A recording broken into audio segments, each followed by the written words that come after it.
तो कैसे हो आप सभी लोग, किन की देन है? तो आपको याद रखना है कि नेग्रिटो, ठीक, कुछ शब्द जैसे बाल और चमगादड़ हमें शेष मिलते हैं। आज इनकी हमें भाषा का विशेष देख सकते हो। इसमें जो देखो, अगर मानचित्र में आप देखते हो तो अफ्रीका जिनका मूल निवास। तो कैसे हो आप सभी लोग, उम्मीद करता हूँ आप सभी लोग स्वस्थ होंगे।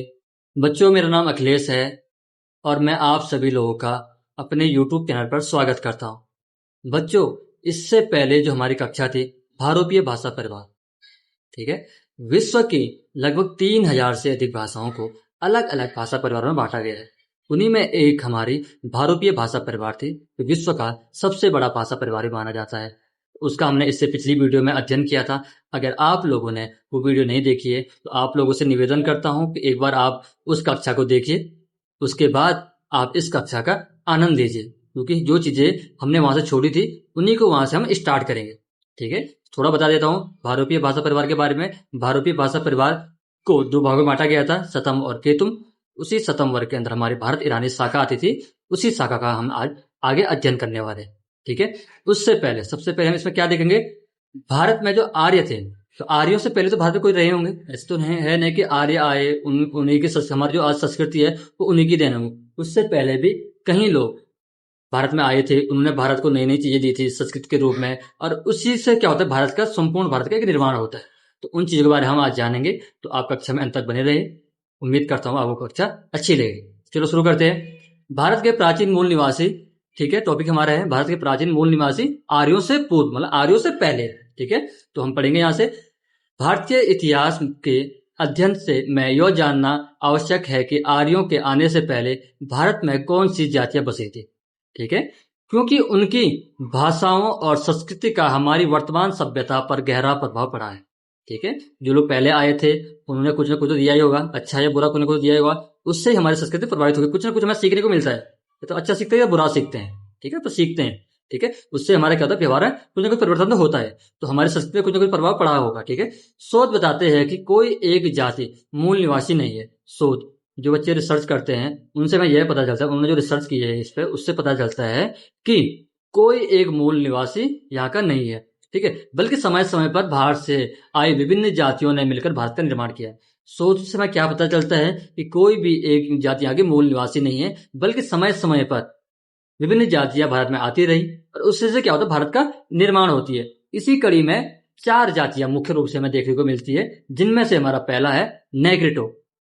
जिनमें हमारी पहली जाति है नेग्रिटो, जिनको सबसे प्राचीन जाति जो भारत में आई थी, इनको ये बोला जाता है। ठीक है, ये मूलतः अफ्रीका के निवासी थे, जो अरब और ईरान के रास्ते भारत आए थे। ये मूलतः कहाँ के निवासी थे, अफ्रीका के निवासी थे, जो मूलतः ईरान और अरब के रास्ते भारत आए थे। विस्तार इनका कैसा होता है, ये भारत पूरे पूरे भारत में फैल जाते हैं, ये भारत के पूरे हिस्सों में फैल जाते हैं। जिनमें से कुछ लोग क्या होते हैं, असम और अंडमान तक पहुंच जाते हैं। इनमें से कुछ लोग क्या होते हैं, असम और अंडमान तक पहुंच जाते हैं। इनका योगदान क्या था भारतीय संस्कृति में, भारतीय संस्कृति में पीपल की पूजा और धनुष बाण का प्रयोग इन्हीं की देन माना जाता है। आपसे यहाँ पे एक इंपॉर्टेंट क्वेश्चन बन सकता है कि भारतीय संस्कृति में पीपल की पूजा किन की देन है, तो आपको याद रखना है कि नेग्रिटो। ठीक है, आज इनकी भाषा का कोई बड़ा प्रभाव नहीं दिखता है, बस कुछ शब्द जैसे बाल और चमगादड़ हमें शेष मिलते हैं। आज इनकी हमें भाषा का विशेष प्रभाव हमें नहीं दिखता है, बस कुछ शब्द हमें गिने चुने इनके देखने को मिलते हैं। यहाँ पे मैंने इसका एक मैप के माध्यम से समझने की कोशिश किया है, आप देख सकते हो। इसमें जो देखो, अगर मानचित्र पे आप देखते हो तो अफ्रीका जिनका मूल निवास स्थान था, जहाँ से इनके मूल निवासी माने जाते हैं, वहां से चल के ये दक्षिण अरब से होते हुए ईरान होते होते भारत में प्रवेश करते हैं। भारत के अलग अलग हिस्सों में फिर यह फैल जाते हैं। वहां से कुछ लोग असम और बर्मा होते हुए कहाँ पहुंच जाते हैं, हमारे अंडमान द्वीप समूह पहुंच जाते हैं। ठीक है, ये हमारा नेग्रिटो जाति के बारे में, इसको आप एक बार मैप के द्वारा समझने की कोशिश करेंगे, शॉर्ट लैंग्वेज। ठीक है, उसके बाद हमारा अगला आता है ऑस्ट्रिक। यह भूमध्य सागरीय क्षेत्रों से आए थे। भारतीय समाज में खेती, बागवानी और खान पान में इनका बहुत बड़ा योगदान है। यह कहाँ से आए थे, इनका मुख्य क्षेत्र कहाँ माना जाता है, भूमध्य सागरीय क्षेत्र से माने जाते हैं। कुछ लोग इन्हें चीन से भी मानते हैं, उसके बारे में हम आगे मानचित्र में देखेंगे। ठीक है, लेकिन जो मुख्य आदि मान्य मत है वो यही है कि यह भूमध्य सागरीय क्षेत्र से आए थे। भारतीय समाज में खेती, बागवानी और खान पान में इनका बहुत बड़ा योगदान है। कृषि के रूप में इनका क्या योगदान रहा है, धान, केला, हल्दी, सुपारी, नारियल, कपास आदि इनकी देन है। ठीक है। अगर आपसे पूछा जाए कि केला किस जाति की देन है तो आपको याद रखना आस्ट्रिक। सुपारी किस जाति की देन है तो आपको याद रखना है। ठीक है। जीव जंतु में क्या कहा, हाथी, कुत्ता, सुअर, मुर्गी को पालतू बनाना। इन जानवरों को पालतू बनाना, जानवरों को पालतू बनाने में इनका बहुत बड़ा योगदान था। ठीक है। और यह सभ्यता हमने कहीं ना कहीं इनसे ही ली है। ठीक है, आपको यह भी याद रखना है। ठीक है। आगे संस्कृति में क्या था, संस्कृति सिंदूर का प्रयोग, जो हम सिंदूर का प्रयोग करते हैं। पुनर्जन्म की मान्यता, जो हम पुनर्जन्म में मान्यता रखते हैं ना कि पुनर्जन्म होता है, तो यह सब किसकी देन है, इन्हीं की देन है, आस्ट्रिक लोगों की देन है। ठीक है। भाषा, भाषा संस्कृत और अन्य भारतीय भाषाओं में कपास, केला, तंबाकू, पान जैसे शब्द आस्ट्रिक भाषा से आए। देखो भाषा में क्या क्या शब्द आए थे याद है, संस्कृत और अन्य भारतीय भाषाओं में कपास, केला, तंबाकू, पान जैसे अन्य भी कई शब्द आस्ट्रिक लोगों की ही देन है। ठीक है। आपसे पूछा जा सकता है कपास किस भाषा का या किस भाषा किस शाखा का देन है, किस भाषा समूह का या किस जाति के देन है, तो आपको याद रखनी चीजें। ठीक है। या आपसे वन डे एग्जाम या यहाँ से आपके एग्जाम में पेपर क्वेश्चन बन सकते हैं। ठीक है। आगे बढ़ेंगे। ये यहाँ पे पूरा नहीं दिख रहा होगा आपको, मैं इसको छोटा करने का प्रयास कर रहा हूँ लेकिन ये नहीं हो रहा है, तो आपको यहाँ से समझा देता हूँ मैं। देखो जैसे हम देखेंगे मूल स्थान, मूल स्थान के बारे में क्या कहा जाता है, इनका भूमध्य सागर। लेकिन पुराना विचार क्या था, इससे पहले की जो मान्यता थी वो क्या थी, वो लोग मानते थे दक्षिणी चीन तथा उत्तरी हिंद चीन। ये लोग क्या मानते थे, जो ये लोग थे हमारे आस्ट्रिक लोग थे, कई लोग पुराने लोग मानते थे ये दक्षिणी चीन या उत्तरी हिंद चीन से ये लोग आए थे। लेकिन जो वर्तमान समय में जो मत प्रचलित है, ये मान्य है, वो क्या है कि भूमध्य सागर के निवासी थे। वहां से ये लोग इराक, ईरान होते हुए भारत में प्रवेश करते हैं। ठीक है। और क्या होते हैं, ऑस्ट्रेलिया तक पहुंच जाते हैं। ठीक है दोस्तों। ठीक है, आगे बढ़ेंगे। अगली बात हमारे किरात। यह चीन यात्सी क्यांग नदी के पास के मंगोल प्रजाति के लोग थे। यह भारत के उत्तरी पहाड़ी क्षेत्रों और मैदानी भागों पंजाब से लेकर उड़ीसा तक फैल गए थे। आज यह मुख्य रूप से हिमाचल प्रदेश, नेपाल, पूर्वोत्तर भारत, असम, मणिपुर और उत्तरी बंगाल में पाए जाते हैं। इनकी प्रमुख भाषाएं मैथेई, नंगा, गारो, डोगो, लेप्चा आदि है। ठीक है। अब इनको मैप के द्वारा समझाता हूं मैं आपको। किरात जाति, देखो इनका मूल स्थान कहां से है, आप देख सकते हो हमारा जो चीन है मूल स्थान यासी क्यांग नदी का मुहाना माना गया है। ठीक है। यहां से ये लोग आते हैं राजस्थान, पंजाब और इन क्षेत्रों में ये लोग बसते हैं। ठीक है।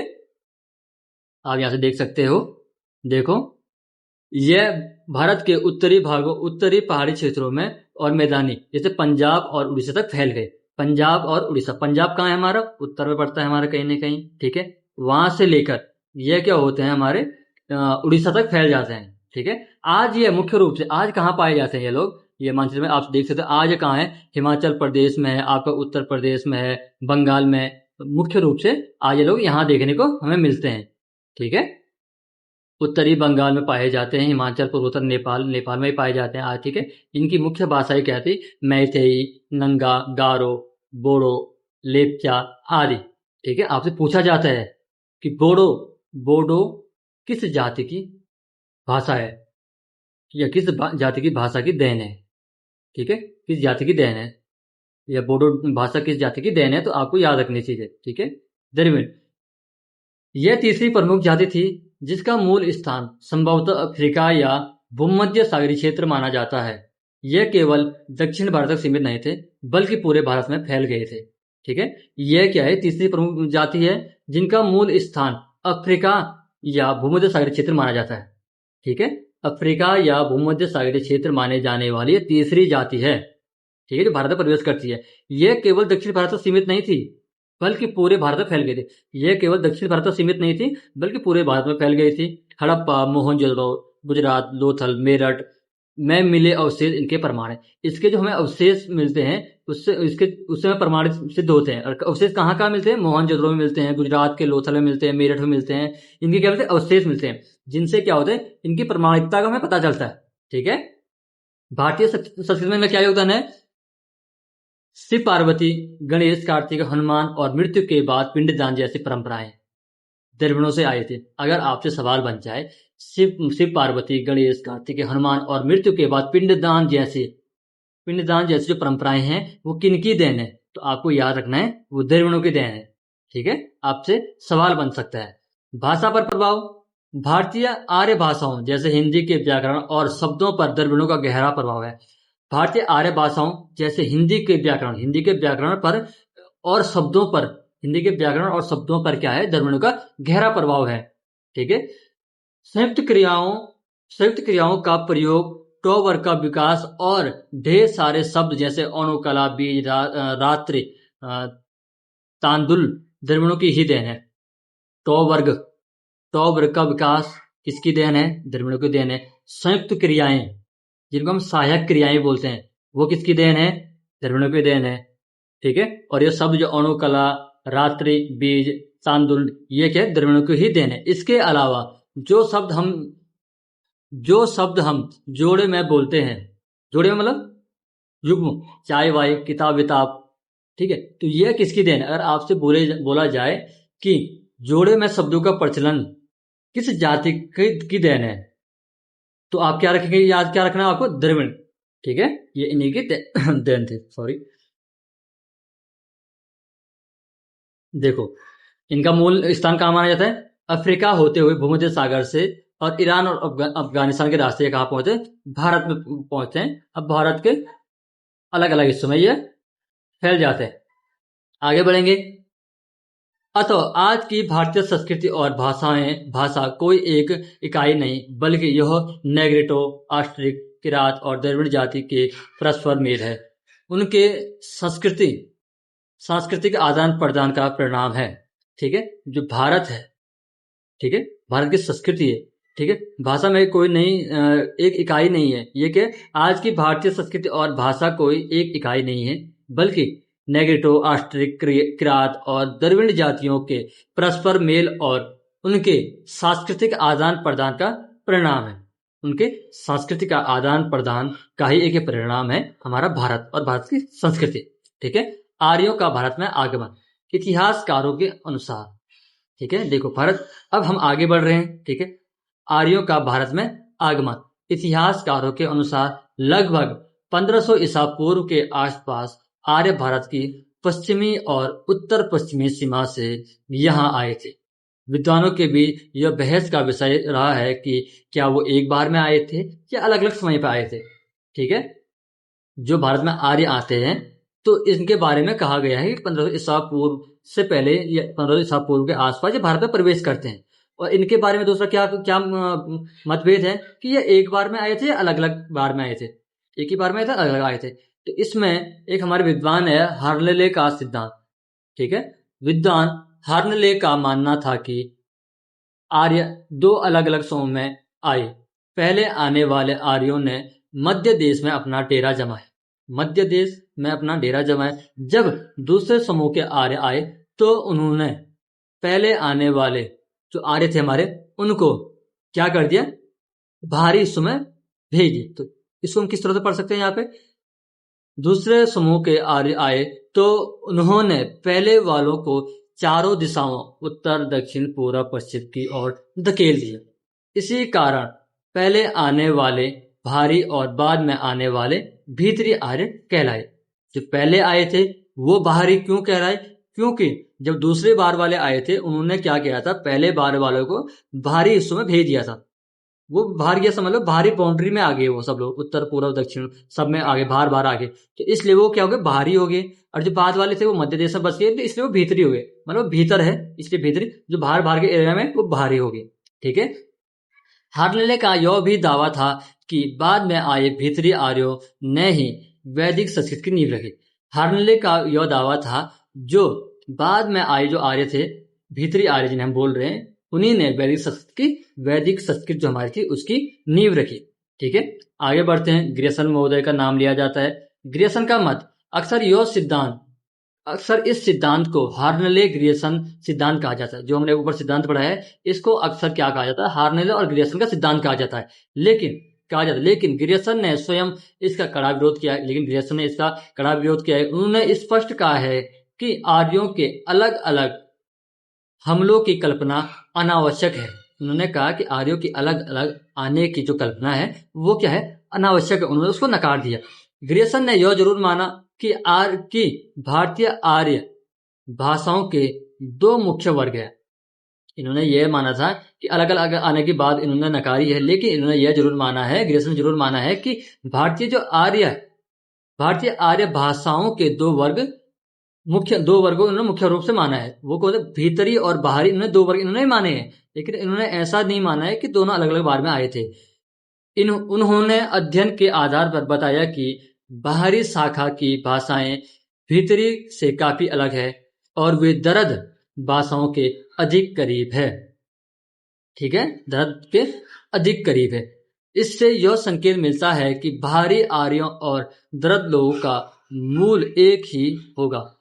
इन्होंने क्या कहा है कि जो दरद लोग हैं उनका और बाहरी आर्यों का क्या होगा, मूल क्या होगा, एक ही माना है इन्होंने। बाहरी आर्य जो पहले आए थे और दरद, इनका मूल इन्होंने एक ही माना है। ठीक है, आगे बढ़ेंगे। भारतीय आर्य भाषा का कालक्रम। ठीक है, भारत में आर्य भाषाओं का इतिहास लगभग 3500 वर्ष पुराना माना जाता है। भाषा के विकास और उनके स्वरूप में आए परिवर्तनों के आधार पर इसे 3 प्रमुख कालखंडों में विभाजित किया जाता है। ठीक है, जो हम भारतीय आर्य भाषाएं पढ़ रहे हैं इसको अब 3 मुख्य कालखंडों में विभाजित किया गया है। ठीक है, इसको एक साथ में पढ़कर इसको 3 मुख्य खंडों में अलग अलग बांटा गया है, जिसको हम आगे देखते हैं। कालखंड और समय अवधि। सबसे पहले हमारा जो आता है प्राचीन भारतीय आर्य भाषाएं। पीटीएम में थोड़ा दिक्कत हो रही है, इसको जो आपको टेलीग्राम पे प्रोवाइड कराऊंगा तो उसमें ये करेक्शन करके ही मैं आपको दूंगा। ठीक है, तो इसलिए आप मेरी बातों पे ध्यान दीजिए, मेरे शब्दों पे ध्यान दीजिए, पीडीएफ को आप इग्नोर कर सकते हैं। ठीक है, प्राचीन भारतीय आर्य भाषाएं जो हमारे सबसे पहले, ठीक है, जो हमारी जो आर्य भाषाओं पढ़ रहे हैं उसका जो पहला खंड है वो हमारा होता है प्राचीन भारतीय आर्य भाषाएं। आगे जाके प्राचीन भारतीय आर्य भाषाओं को 2 भागों में बांटा जाता है, जिसको हम आगे पढ़ेंगे, जिसका समय है हमारा 1500 ईसा पूर्व से लेकर 500 ईसा पूर्व तक। प्राचीन भारतीय आर्य भाषाओं का समय कब से कब तक है? 1500 ईसा पूर्व से लेकर 500 ईसा पूर्व तक। उसके बाद हमारा अगला आता है मध्यकालीन भारतीय आर्य भाषाएं। उसी 500 ईसा पूर्व, जहां पे हमारा प्राचीन भारतीय आर्य भाषाएं समाप्त हुआ है, उसी 500 ईसा पूर्व से शुरू हो जाएगा। तो हम इसका समय काल कैसे मानेंगे? 500 ईसा पूर्व से लेकर 1000 ईस्वी तक। अब यहाँ पे क्या हो गया हमारा, ईसा पूर्व से अब हम ईस्वी में प्रवेश कर चुके हैं। ठीक है, मध्यकालीन भारतीय आर्य भाषाओं को भी हम 3 भागों में बांटते हैं। ठीक है, इसको हम आगे पढ़ेंगे। आपके जानकारी के लिए बता दूं आपको, पाली, प्राकृत और तीसरा जो है उसको आप चाहो तो कमेंट बॉक्स में लिख सकते हैं। ठीक है, उसके बाद जो हमारा तीसरा है हमारा आधुनिक भारतीय आर्य भाषा है। ठीक है, इसका समय जो हमने मध्यकालीन भारतीय आर्य भाषाओं का समय जो हमने 1000 ईस्वी में छोड़ा था, इसको हम वही 1000 ईस्वी से अब तक लेके चलेंगे। ठीक है, आधुनिक भारतीय आर्य भाषाएं 1000 ईस्वी से अब तक। ठीक है, आपके लिए आज का जो सवाल है वो है मध्यकालीन भारतीय आर्य भाषाओं को 3 भागों में बांटा गया है। वो 3 भागों में से मैंने 2 आपको बता दिया है, पाली, प्राकृत, और तीसरा कौन सा वो आपको कमेंट करना है। अगर आपने कक्षा को पूरा देखा है तो आप उनका समय भी आप कमेंट बॉक्स में लिख सकते हैं। ठीक है, इसके बाद जो हम इन कालखंडों को अलग अलग एक एक करके अध्ययन करेंगे उसको हम अपने आने वाले अगली कक्षा में अध्ययन करेंगे, जिसमें हमारा सबसे पहला लगे प्राचीन भारतीय आर्य भाषाएं। तो हम कोशिश करेंगे अगली कक्षा में हमारा प्राचीन भारतीय आर्य भाषाएं थोड़ा विस्तृत है, मैं चाह रहा हूँ कि थोड़ा आपको धीरे धीरे ही पढ़ाऊं, तो उसको कोशिश करें कंप्लीट करें। अगर नहीं होता तो 2 कक्षा में कर सकते हैं, लेकिन कोशिश करेंगे एक ही कक्षा में उसको पूरा करेंगे। ठीक है, तो आज के लिए यहाँ तक आपको इतना ही था। आपको कमेंट क्या करना है वो मैंने आपको बता दिया है। तो अगली कक्षा में मिलते हैं, तब तक के लिए बाय, टाटा।